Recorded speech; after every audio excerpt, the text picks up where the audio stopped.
Irmãos, esta é a nossa realidade neste momento como igreja.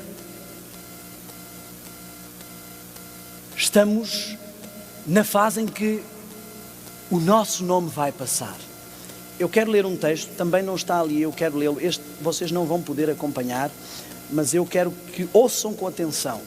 Quem quiser até fechar os olhos e ouvir, não fará mal nenhum. Olhem só. É um texto que está no livro Eventos Finais, no capítulo 16, na página 229, primeiro parágrafo. Nós acabamos de ler Ezequiel 9 e vimos o que está ali a passar. 6 homens com armas destruidoras que vão arrasar todos aqueles que cometem abominações e vão começar pela casa de Israel, pelo seu santuário. E um homem que vai selar. Nós vimos, se começarmos a juntar aqui os textos, vemos claramente tudo o que está a acontecer. Nós vemos que Jesus enviou um anjo para pedir aos 4 anjos que segurassem os ventos, para que ele tivesse tempo de ministrar em favor e que o seu povo pudesse ser assinalado, o seu remanescente. E agora vemos esse anjo que lemos no Espírito por si que trazia algo na mão. E agora vemos aqui Ezequiel mostrando alguém que vem com um tinteiro e que na sua mão traz a pena para assinalar. E vejam agora o que é que o Espírito por si vai dizer, e juntando tudo o cenário fica claro. Vi anjos indo aceleradamente de um lado para o outro do céu. Os anjos estão conscientes, eles têm acompanhado a nossa vida, alguns deles têm cuidado de nós dia a dia e sabem como têm sido as nossas lutas e às vezes o nosso desleixo. Um anjo com um tinteiro de escrivão, tem alguma coisa a ver com Ezequiel 9? Ao lado, voltou da terra e referiu a Jesus que a sua obra estava feita e os santos estavam numerados e selados. Viram? Ontem nós lemos que além de selados, os 144.000 estavam a ser numerados. Então vi Jesus que havia estado a ministrar diante da arca, a qual contém os 10 mandamentos, que são a norma daqueles que guardam e que são remanescentes. Lançar o incensário, levantou as mãos e com grande voz disse: está feito. As mesmas mãos que foram levantadas anteriormente para dizer: meu sangue, espera um pouco, Pai, agora se levantam para dizer: está feito. Irmãos, eu sei que muitas pessoas atacarão aquilo que estou aqui a dizer, por isso eu vou preferir não usar muitas das minhas palavras. Eu vou ler vários textos em rajada. Todos vocês conhecem estes textos. E eu sei que muitas pessoas vão dizer assim: ele está lendo os textos fora do contexto. Você pode acreditar em quem quiser. Eu só lhe digo no seguinte: o Espírito de Profecia descreve que no fim dos tempos haverá pessoas querendo matar os seus pastores. Porque quando essas pessoas foram advertidas, muitos desses falsos pastores avisaram dizendo: cuidado, alarmismo, fanatismo, não ligueis, não tem nenhum problema. E elas, em vez de dar ouvido à palavra que está por detrás delas, deram ouvidos à voz daqueles que pensavam que eram. E agora já era demasiado tarde. Você pode acreditar em quem quiser. Se quer a minha opinião, eu sugiro que não acredite em nenhum Daniel Spencer. Tenha cuidado com as ideias de Daniel Spencer. É um bom título. E digo mais: tenha cuidado com as ideias de qualquer um. Aceite apenas as ideias de Cristo na sua palavra. O povo de Deus é o povo da palavra, não é o povo do que houve aqui, houve ali, houve um boato aqui, disseram-me que ele é isto, disseram aquilo ou aquilo outro, disseram-me que é assim que vai ser. Ouvi dizer, aquele irmão ele estuda e ouvi dizer que... Olha o que é que diz aqui, versículo 11 de Apocalipse, de Ezequiel 9, onde estávamos a ler. Eis que o homem que estava vestido de linho e cuja cintura estava o tinteiro, tornou com a resposta dizendo: fiz como me mandaste. Estão a ver a conciliação entre Espírito e profecia? Temos duas cenas. Apocalipse 7 diz: espera para que eu grave o meu caráter no centro do comando do seu ser. Apocalipse 14 diz: já estão no céu com o caráter do seu Pai, o nome do seu Pai gravado. Temos aqui um cenário que diz: levanto as mãos, o meu sangue espera até que sejam assinalados.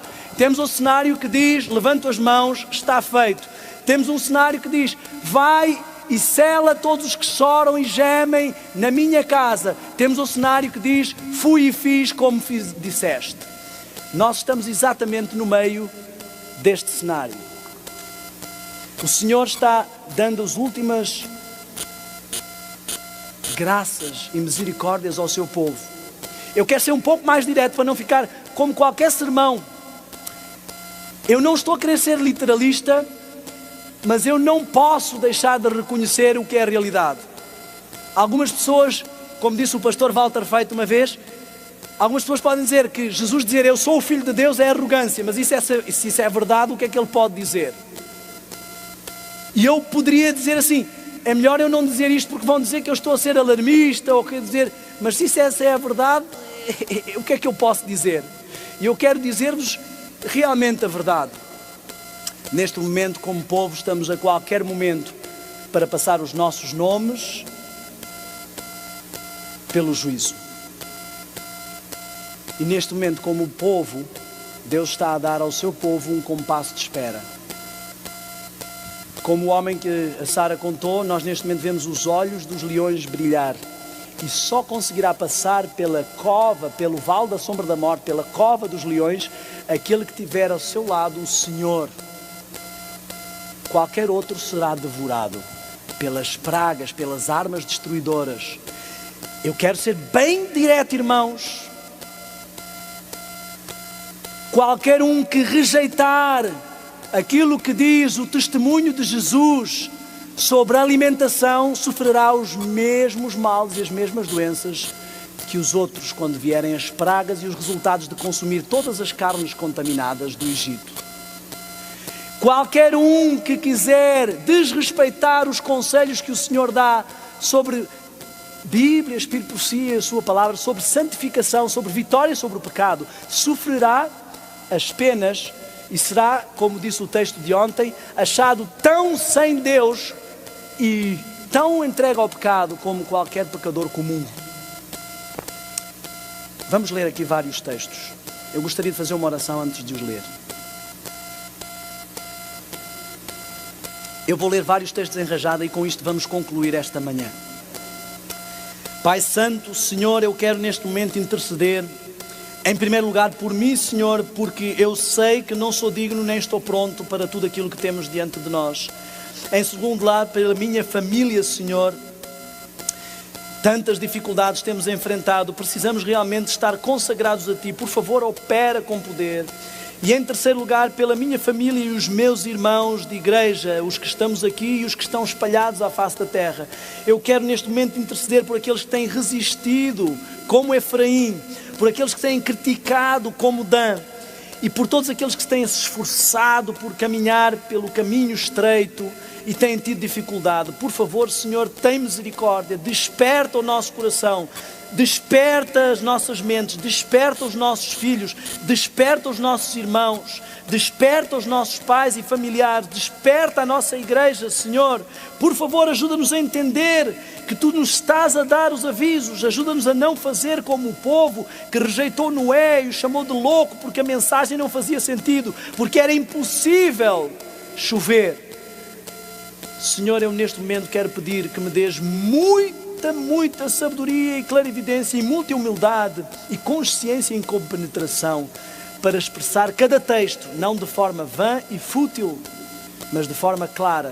E eu neste momento quero suplicar que o Teu Santo Espírito possa operar profundamente nos corações, no meu e no de cada um que está aqui e no de cada um que vai ouvir esta mensagem, seja por esta pregação ou por qualquer outro enviado Teu porta-voz. Por favor, Senhor, dá-nos noção do tempo em que estamos e da necessidade desta obra, porque temos ouvido tantas vezes falar de profecias que já não sabemos o que isso significa. Senhor, tem misericórdia do teu povo, tem misericórdia da tua igreja, Senhor. Por favor, temos acompanhado o movimento deste povo por tantos anos, tantas mensagens, seria absurdo perder a salvação depois de tanto tempo de igreja. Senhor, por favor, desperta-nos, por favor. Dá-nos clarividência, opera com o teu Espírito na tua igreja, envergonha o inimigo, envergonha os inimigos do Senhor que estão na igreja, os lobos devoradores. Por favor, dá-nos fidelidade, dá-nos consciência, e dá-nos eloquência e humildade. Eu te peço em nome de Jesus. Amém. Eu sei que você conhece a maior parte dos textos que vamos ler. Preste muita atenção. O selo de Deus jamais será colocado à testa de homens ou mulheres impuros. Todos os que recebem o selo de Deus devem ser como? Imaculados. O que é imaculados? Sem mácula. O que é mácula? Mancha. É a mesma coisa que irrepreensíveis. O Senhor te chama para fazer parte dos 144 mil. Para ter esse caráter e ser dito de ti que és irrepreensível. Só os que buscarem esse estado de coisas estarão para ser trasladados e para estar no monte de Sião como as primícias. O selo de Deus, do Deus vivo só será colocado nos que dizem que Cristo é o Senhor, nos que tentam seguir o que Deus diz, nos que quê? Se assemelham a Cristo no caráter. Os que vão ser protegidos no tempo de angústia devem refletir uma boa parte do caráter de Cristo, é isso que diz? Devem refletir como? Completamente a imagem de Jesus. Por favor, misericórdia. Isto é a mesma língua que nós falamos em Portugal e no Brasil. Não é preciso ninguém para interpretar o que este texto está a dizer. Não sejamos tolos, com Deus não se brinca. O texto é claro. Não precisam de nenhum teólogo para interpretar o que está aqui. Se quer ver o contexto, leia tudo, melhor ainda. Temos que nos assemelhar completamente a Cristo no caráter, refletir completamente. Não sejamos tolos, como os que perguntaram, é este o Messias? E os líderes disseram, não. Misericórdia.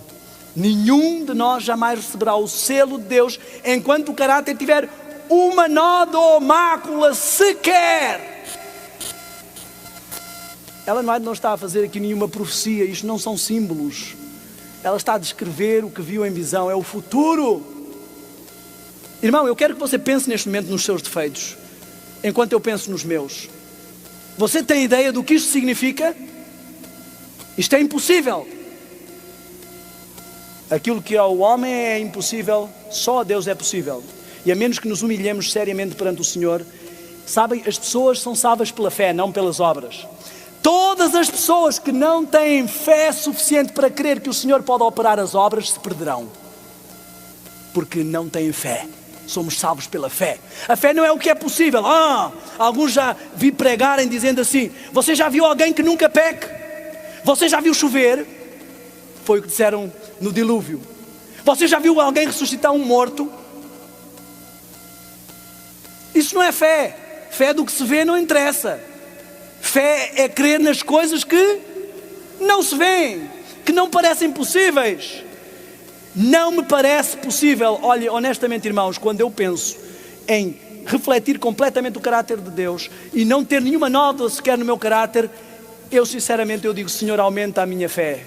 Eu olho para o meu caráter e digo, isto não me parece possível. Não vejo nenhuma possibilidade disso, mas Senhor, se Tu dizes, eu vou acreditar. Porque só por Ti cumpre-nos remediar os defeitos de caráter assim que vier a chuva serôdia, ela vai nos ajudar a isso. É isso que diz o texto. Purificar do melhor que pudermos da nossa contaminação. O que é que diz o texto? Toda a contaminação, o templo da alma, o templo tem que ser absolutamente purificado. Então, depois de purificado o caráter, de refletir a imagem de Cristo, então a chuva serôdia, que tolos, ficamos orando, Senhor, derrama o Espírito Santo e a chuva serôdia. Amigo, eu quero derramar. Poderias limpar o caráter, poderias deixar-me operar, eu só estou à espera que isso aconteça. Já até mandei segurar os ventos, já até pedir, por favor, segurem, porque aquele rapaz ainda não está pronto. Ele prega para a frente e para trás e continua ainda com os problemas que tem no seu caráter, com os problemas que tem na sua família. Ajuda este rapaz. Daniel, dá-te pressa. Eu quero realmente mandar a chuva serôdia, mas tu estás a perceber o que eu preciso para poder fazer isso. Eu não posso pôr vinho novo em odres velhos.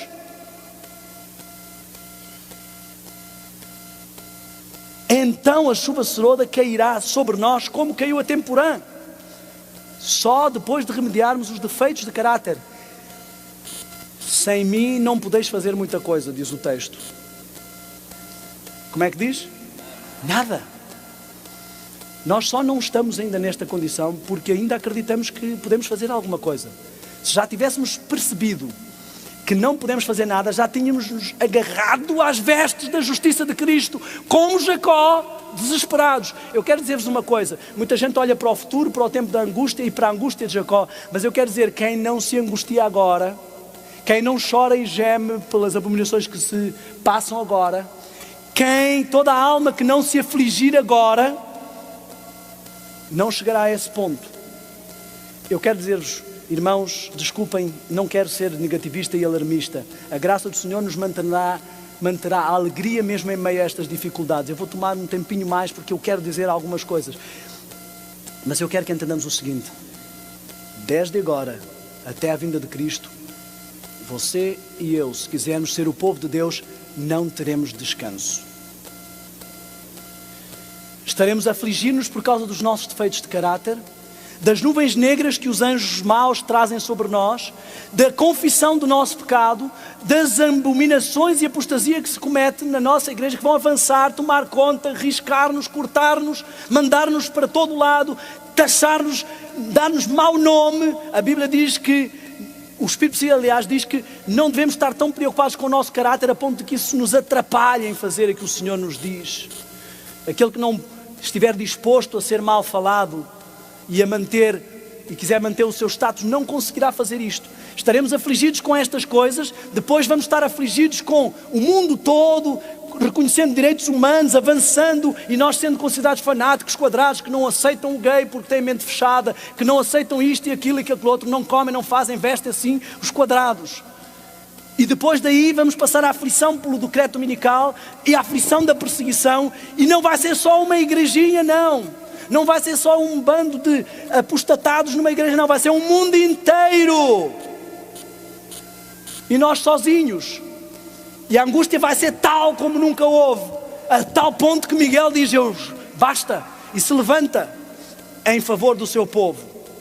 Não existe mais vida fácil para você, mas essa é a vida mais prazerosa, porque a alegria de Cristo está ali. A alegria de Jesus não está nas coisas materiais, senão ele teria ficado sozinho. Eu quero que entendam uma coisa: a vitória da cruz é ganha no Getsemane. Foi no Getsemane que Jesus largou a sua vontade totalmente e disse: Senhor, eu não quero. A minha alma, como diz, a sua natureza humana recuava perante o que ele tinha que fazer.